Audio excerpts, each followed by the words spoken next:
Asa nila, sasaluhin mo na mas mataas. Siyempre, ginagano ko din yung leg ko. Nakatatlo po ako niyan dito sa library.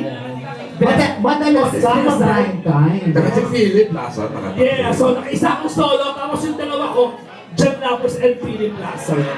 Diba? Ito yung talagang lalabas na alas 12 yung puno. Sabi nga ni Mamo, mahirap kasi nagpakitang gilas na yung mga host. Tapos ikaw solo or duo kayo.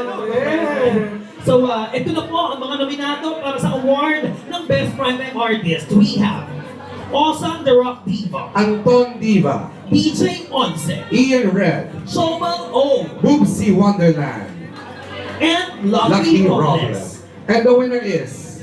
Mga? Best Primetime Artist 2026! Awesome! The Rock Diva!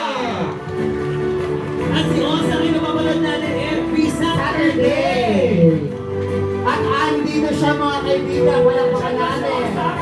Awesome, The Rock Diva. Primetime Primetime Artist, aside from the fact si Osang ay isa rin awardee ng Entertainer of the Year. Nakatayo ni Petit ng 2050. Grabe yung year na yun. Talagang patayan sila ni Petit. 2009. So para walang mamatay, pinagtay na lang namin. Anak, sa gitna ka. Mag-speech ka, magsalamatan mo sila.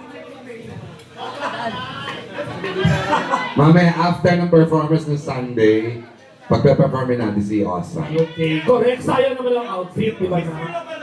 Grabe, maraming salamat. Palapati naman the library, mga kaibigan. Grabe. Ilang beses ko na to.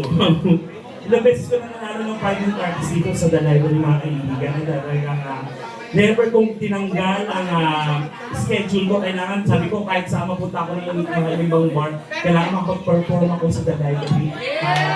Halos taon-taon dapat yan.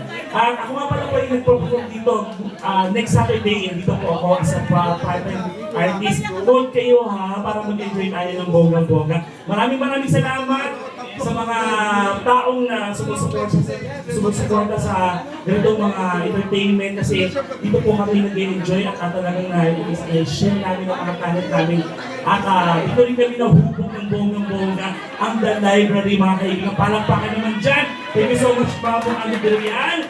And maraming salamat sa mga dito sa mga kasama ko rin kasi sila talaga yung parang inspirasyon din kasi feeling nyo until now, andito pa rin tayo. Reunion natin to. Grabe, maraming salamat and of course. Saksi ako sa evolution ni Osang.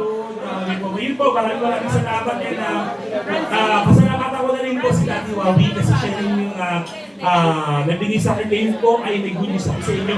Meron ako naging single na song, yung magandang bongga ka na siya po yung nagsulat ng kantang yun and sana yung gustuhan nyo. Available na po siya sa Spotify and sa lahat ng any platform social media. Yun, maraming salamat. Thank you so much, grabe. Dito lang po namin naranasan ng mga ganitong awards. Thank you po sa The Library. Mabuhay. Thank you, Osa. Ebidensya na. Truly deserve ni Osa. Kaya balakan natin our Best Primetime Artist for year 2026. Awesome, The Rock Diva. After this, performin natin siya. Saksi ako yan. From being a sexy siren na nakapantit para lang. And now, tumatanggap na po si Osa ng mga mother roles. Napaka-host Tama na ba sa wish ko lang? Di ba ganon? Si Osang lang ang right-time artist na nakikipagpalit ako, anak, pwede bang mauna ako sa'yo? Kasi pag nag-telephone po si Ganun siya Osa. kagaling.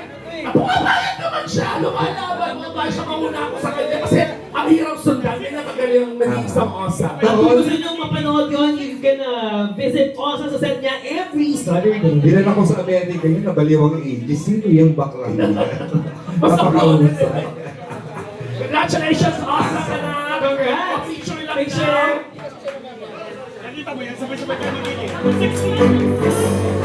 Ibigay na natin. Ito na, ang best Ang performance. huling performance. Ang huling grupo magpapakitang gilas para sa library's 40th anniversary. Ladies and gentlemen, The Sunday Crew! the team songs of the 90s. Let's go!